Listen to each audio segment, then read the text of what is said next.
Everyone, this is Fremont Now coming to you with live interviews from your local candidates for the upcoming November election. Thank you for joining us, and we hope you find this interview informative. For all our viewers, our guest today is going to be Michele Berke. She is a current FUSD Board Trustee and is running for re-election this year. Hi, Michele. Hello, it's nice to be here. Thank you. To start off, do you mind telling us a little bit about yourself and also what the role or the responsibilities of the Board of Trustees? Sure. So a little bit about myself. I've been a Fremont resident for over 30 years, with a few years in Colorado when I was getting my, doing my doctoral studies. I currently work at the California School for the Deaf, which is here in Fremont. Mm-hmm. And I worked there for 13 years. I was a student outcomes person, which meant that I was responsible for assessment and data there. But last year I took a new job at the school, and I'm the principal for the early childhood education department that's on our campus at CSD.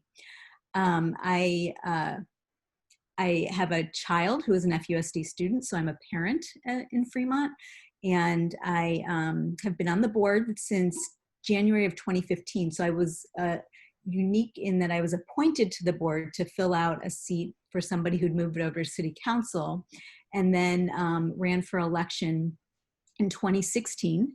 Mm-hmm. And this would be an opportunity for me to run for re-election, although the system of elections has changed in Fremont. So before, it was an at-large election where the whole city of Fremont voted for trustees.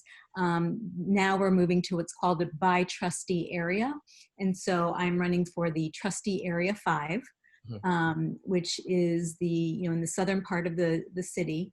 And so it's a smaller district, and we're split up into five trustee areas throughout Fremont. I see. Okay, so do you want me to be more specific about the role that I play on the board, or? Yeah, we'll get that to that. Yeah, I mean, that would be great to inform some of our viewers.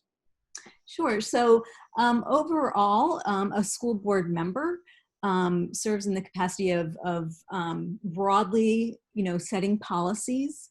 They hire the superintendent, which is probably the most important task, because it's the superintendent who does the daily work of running a school district. We oversee the budget. We oversee things like curriculum and instruction, facilities, maintenance and operations, special education programs. So there's a wide range of responsibilities that we have to understand and to learn about as the district's needs change and grow. And I'm sure we'll talk more about what's happening right now in Fremont, as with most of the state of California. Absolutely. So if you had to pick one, what would you say is your greatest accomplishment as a board trustee? That's an interesting question. My one greatest accomplishment, I would say, we do things collectively in groups of as a board of 5. So there's not one thing that I would say I stood out and I made this vote happen. But as one of 5, we have supported changes in our curriculum recently, from going to Common Core from the old state standards. We have invested in a new assessment system, which, because I used to work in assessment and data, that was really exciting for me. We also have implemented new science standards, math standards, and a new health and puberty education that I'm very proud that we have implemented. One of the biggest things that's happened is we passed a bond in 2014, and I was not on the school board then, but since then, we have undergone a lot of infrastructure upgrading, modernization of our school facilities, in addition to converting so far 2 of our junior highs into middle schools. And the plan, of course, is to have all 5 of our middle school or junior highs converted to middle schools. And that goes along with the curriculum issues that I alluded to earlier with Common Core. We also worked with developers in South Fremont to build a brand new elementary school. Mm-hmm. And it's the first new building that we've had in over 20 years. So that was very exciting, and to be a part of that. I think that summarizes it. We've made we recently hired a brand new superintendent, so we're very excited about that because we think that it's a new era in Fremont, and we're looking forward to our new superintendent's leadership. And that's again one of 5 who really do that on a more individual level.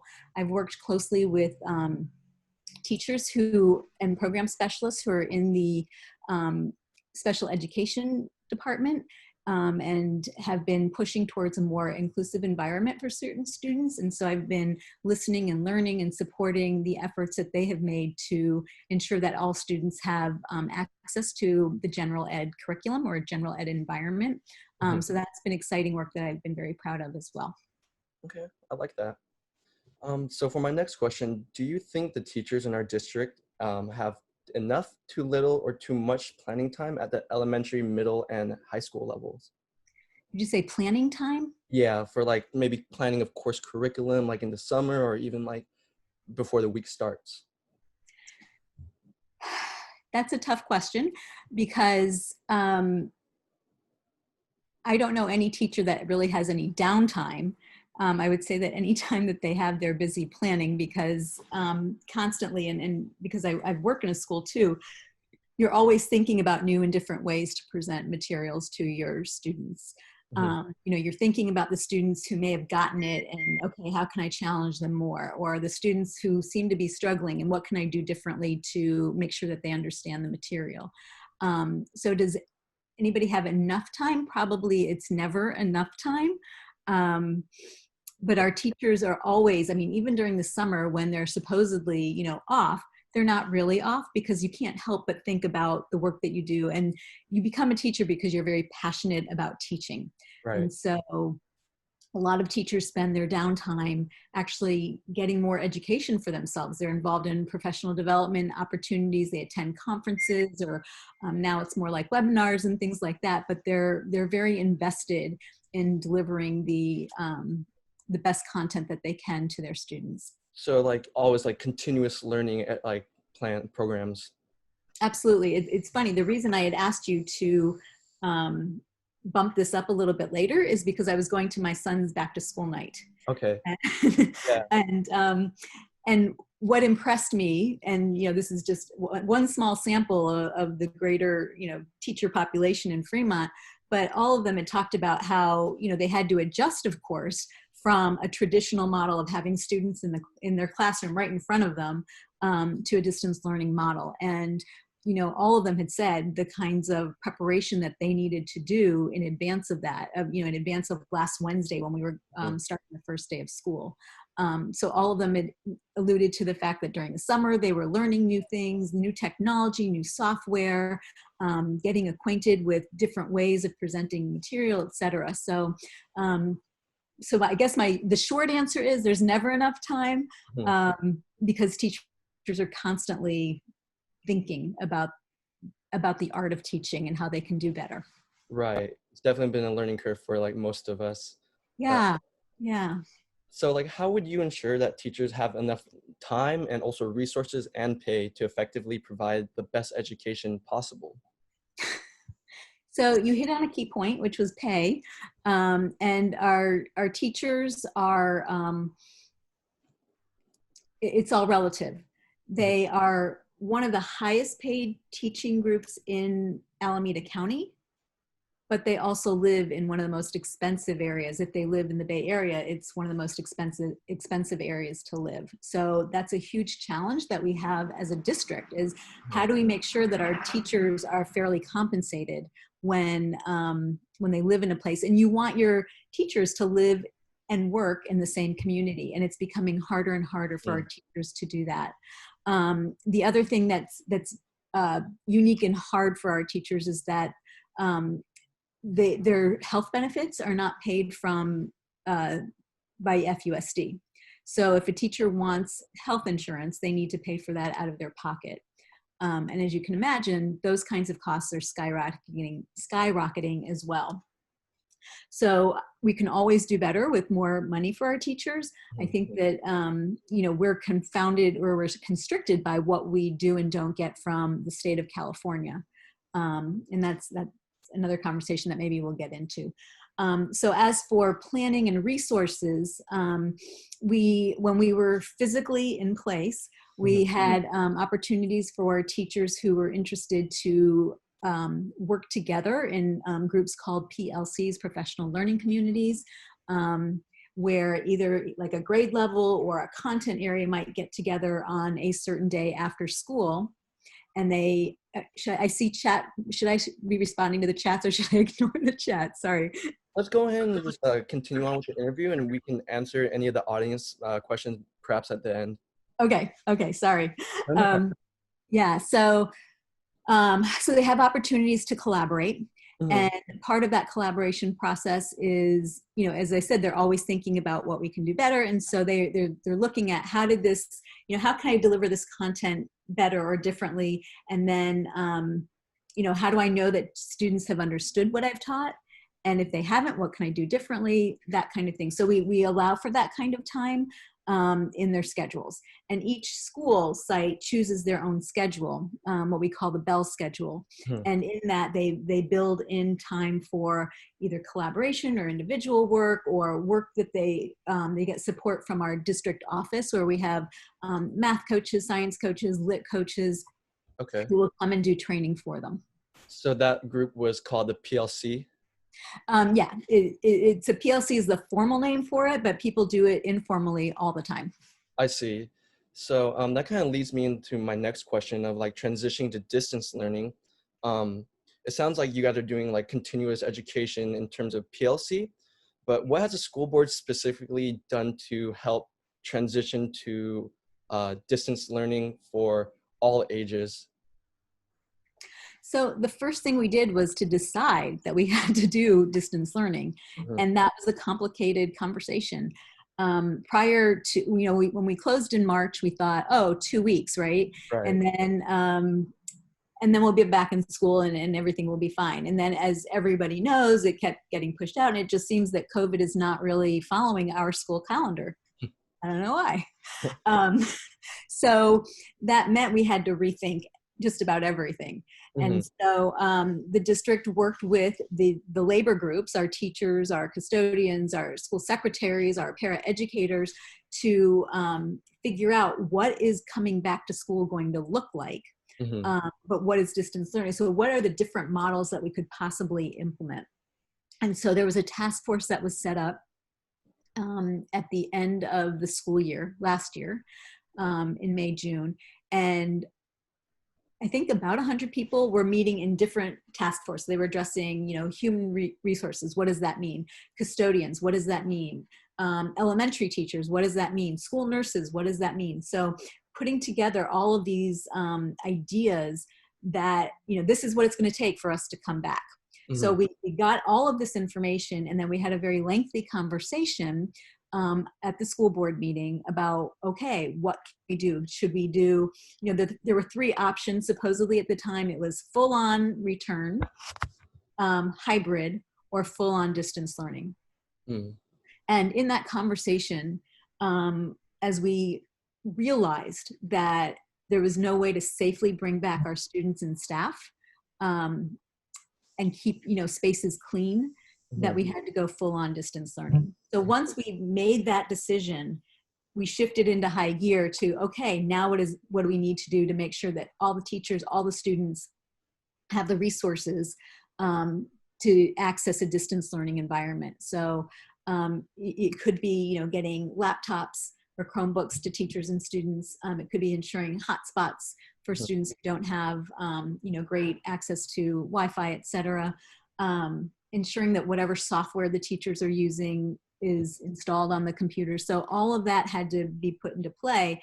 Plus, what about certain groups of students who may benefit from being in a classroom? And we haven't gotten there yet, but we know that there are students who might benefit better from the classroom environment. And so what's that going to look like to be able to bring students back? So as we kind of creep towards that, we have to look at what the data, what the science is telling us about rates of infection, and in not just in, you know, Fremont, but overall in the Bay Area, because there's such high mobility here. Definitely. Sounds like just a bunch of moving parts, and it's so hard to make a decision when you don't have all the evidence, one. And like, it sounds to me that you guys did some preparation for those three different options of fully distance or hybrid. So it sounded like you guys made some different plans, and once the decision to pull the trigger on full distance learning, you guys kicked into high gear, like you said earlier. Okay. Yes. Okay. So for my next question, it kind of relates to something you mentioned earlier about a new elementary school being built. Um, Here in FUSD, we talk a lot about overcrowding and stuff, but we haven't built a new high school. Can you speak on this a little bit? Sure. So we work with demographers who help us predict how many students we're going to have in a given year. And we do go to the out years, and it's a complicated formula that the demographers use. So they look at birth rates from 5 years ago to predict how many students are going to be enrolling in kindergarten. They look at the mobility rate from grade level to grade level. And so they compile all of this data. And the reason we have to know our attendance, of course, or our projected enrollment, is because the funds that we get from the state are somewhat based on those enrollment figures. And we have to plan a budget based on those enrollment figures. So in my first 4 years as a trustee, we had growing enrollment. And those 4 years, we were overloading at the elementary level only. We were overloading hundreds of kids from one elementary site to another. And it could be even not within their attendance area, that they were going outside of the attendance area, because we had several schools that were highly impacted. With the development that was going on in South Fremont near the BART station, the Warm Springs development, we knew that the schools down there were already impacted. And so a tri-partnership between the city, the developers, and the school district, we came together and, what's it going to take? And it took a brand new elementary school. So that's the Lila Bringhurst School, which will be opening hopefully next school year. So that's at the elementary level. We've never really overloaded students in the junior high, middle school, or high school, which means that we've had junior highs and high schools that are very crowded. What we have done is, with some of the Measure E money, the bond that I referred to earlier, we have modernized, we've expanded, and we've provided new buildings. So that has happened so far at American, for sure, and we're now getting into Kennedy. We had a new building at Mission. Washington has a new science building, and Irvington has a new science building. So we're trying to create space within a very restricted school environment, a physical space, but we're creating space by building new buildings while we modernize. Okay, I see. So for my next question, I really want to talk about mental health. How would you describe the current mental health state of Fremont student body? I think that, that's a very broad question, right? So I could answer that by saying I think everybody is anxious. Yeah. And I don't mean that sarcastically or facetiously. I think that we're anxious because there's so much uncertainty in our world right now. And I think this might be the first time for many of us where we can't tell you what next month is going to look like, let alone next year, because of what the pandemic has created. And so, there are students who really, really, really, really want to be back in school. They really want to see their friends. They really learn better in an environment that's not behind a computer screen. So I think that there's a certain, again, this is very a broad statement. I think there's anxiety that not just the students are feeling, but the teachers, the families, everybody is feeling it, because what is this going to look like? What is school going to be? Can we teach effectively? Can we learn effectively in this new environment? Having said that, Fremont is known as a school district that does have significant stress on our students. And some of our schools have created wellness centers, so places where students can go to get a break, and mostly at the high school level. We have made sure that we have counselors available at all of our elementary schools. As I said, I was just attending my son's back to school night, and they mentioned that they have a mental health therapist or counselor available every day at the school. Before it was on site, now it will be virtually, but that's in recognition of the stress that our students are feeling. You're probably aware that many of our schools recently have held forums to talk about systemic racism and mental health. And it's, those are student-run, student-led initiatives that hopefully are helping all of us stakeholders understand what the needs are of our students so that we can address that more effectively. Okay, I see. So those counselors you spoke about, are they actually licensed or trained to deal with mental health issues? Because I know a lot of people at Ohlone got confused with the academic counselors and what they were able to handle. So. Sure. So we have academic counselors who are more what you would think of as a guidance counselor for you should take this class, and if you're interested in going into engineering, these are the kinds of courses you should take. So we definitely have guidance counselors, but our counselors on site are also trained, and they get professional development to be able to provide support for students who are in need. The mental health therapists that I talked about are licensed. We have partnerships with different agencies and nonprofit organizations who come in. And again, when they're physically here, they go onto the school site. And if a counselor or a teacher identifies that a student really has more significant needs, they have an appointment with that therapist. So yes, they are licensed and trained to work with students who are in crisis. Okay, good. And that's really, really good to hear, actually. Yeah. Do you also have enough funding and resources allocated towards these support systems? Or do Never. Okay. Never. No, we don't. I mean, the simple answer is we do not. We could use more. In a time of, especially now, of economic downturn, we're looking at places where in our budget where we might have to make cuts, and we're trying to keep the cuts as far away from the classroom as possible. And recognizing that mental health is so important, that we're trying to stay away from having an impact on those mental health people. I see. Okay, so for the last few questions, I think I'm just going to address some of the comments in the group chat. And someone also submitted some questions, so I'm just going to pull that up on my phone. But the first question I think we should address is, do teachers have to pay for their own healthcare? Yes. Okay. Yes. Unfortunately, yes. Mm-hmm. And earlier you also kind of spoke about how it would be beneficial if the teachers taught in the communities they lived in. Are you seeing more of a trend that a lot of teachers are commuting from very far away places? And if so, how will you address that? So a few years ago, we did a survey with our teachers union, the Fremont Unified District Teachers Association, to find out how many people actually, are commuting and what the distances are. We have people who live right here in Fremont. We have people who live, Tracy and Stockton who are commuting in, San Jose, Watsonville. So we have people pretty much from around the Bay Area coming to Fremont to work.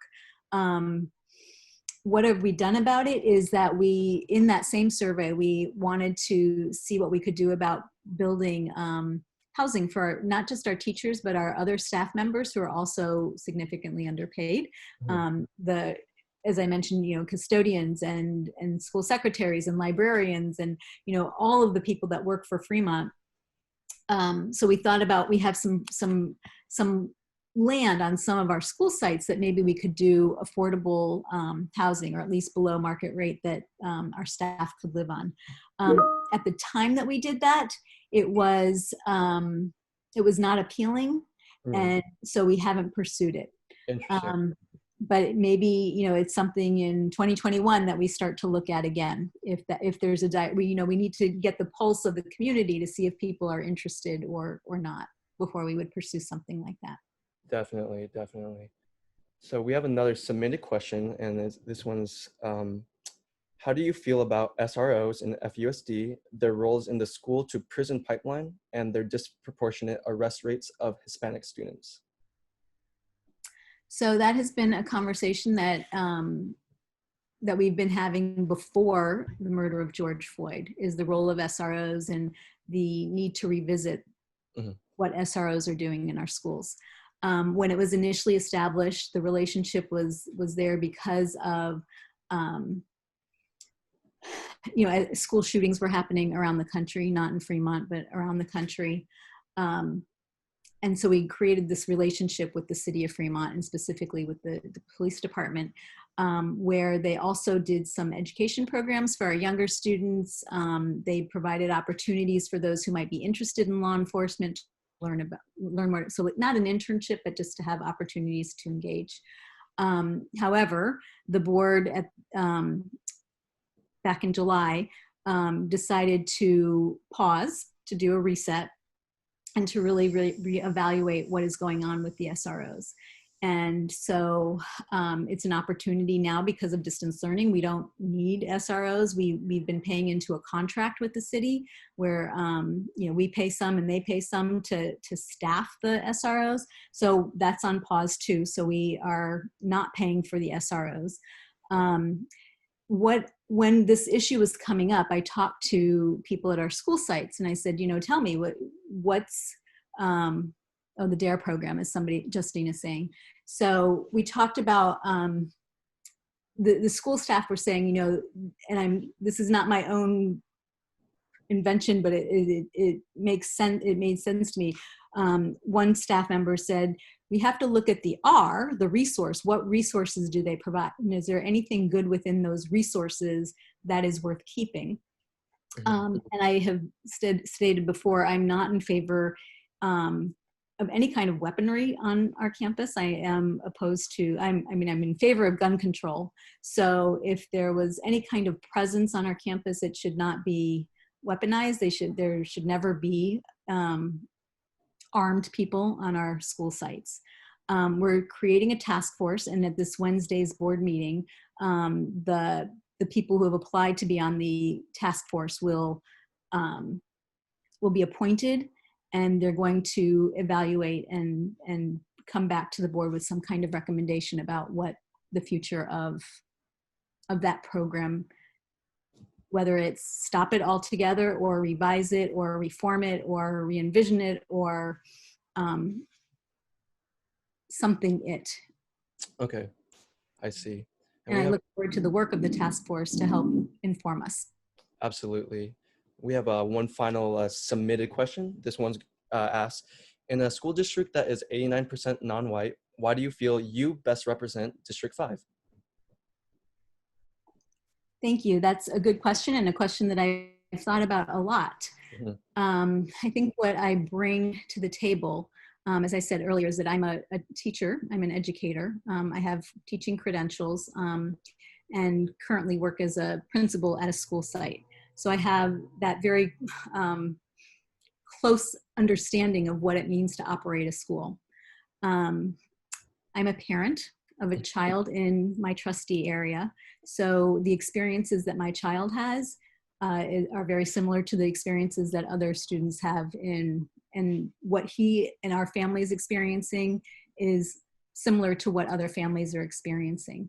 And then I have the experience of the last 6 years. Mhm. And I think my track record shows that I have listened to the student voice, because I believe that's been the authentic voice for helping me to make key decisions. I've worked hard to understand the complex issues. I reach out to and ask people questions, and I do my homework before every board meeting to make sure that I get the answers and have an understanding of whatever the issue is. So with all of that, I feel that I'm a strong candidate for Trustee Area 5 and I would just close by saying, you know, we are a unified school district. So Mhm. even though we are broken into trustee areas, it's very important that a school board member considers the needs of 35,000 children, and not just one trustee area. And so I bring that perspective as well to the board. Okay. Well, thank you for sharing that. And I just want to leave this next few minutes for you to plug anything you would like to plug. Maybe talk about your campaign a little bit or what you have going on in your life. Well, so my campaign, I'm going to be, you know, walking and doing text banking this weekend. I would say that campaigning to me is not the fun part of being the school board work. I think the school board work is exciting and challenging and stimulating. And as the person who is not an E, you know, I'm more of an introvert, it's hard sometimes to put yourself out there. So I think that's been a challenge for me. But what I have enjoyed is meeting people and meeting all different kinds of people before throughout our city and now in our trustee area. I've had endorsements from the Fremont Unified District Teachers Association, and I'm very proud of that. I also have an endorsement from the Tri-City Dems, as well as the Better Good Government from the PAC from the Chamber of Commerce. Our local legislators, Assembly Member Quirk and State Senator Wykowski have both endorsed me. And one of the things that I'm proud of is that there have been students and former staff members, including our former superintendent, Dr. Morris, who have endorsed me and have asked me to seek my reelection. Awesome, awesome. Well, thank you again, Michelle, for joining us on Fremont Now. We really just aim to connect the local leaders to the community and, you know, an opportunity to create more well-informed voters. So thank you for joining us on Zoom. It's been lovely talking to you. Well, I appreciate the opportunity to meet you and have this chance to introduce myself to the community at large. Absolutely, absolutely. Well, you have a good rest of your night, all right? Thank you. You do all the same. Thank you. Bye-bye.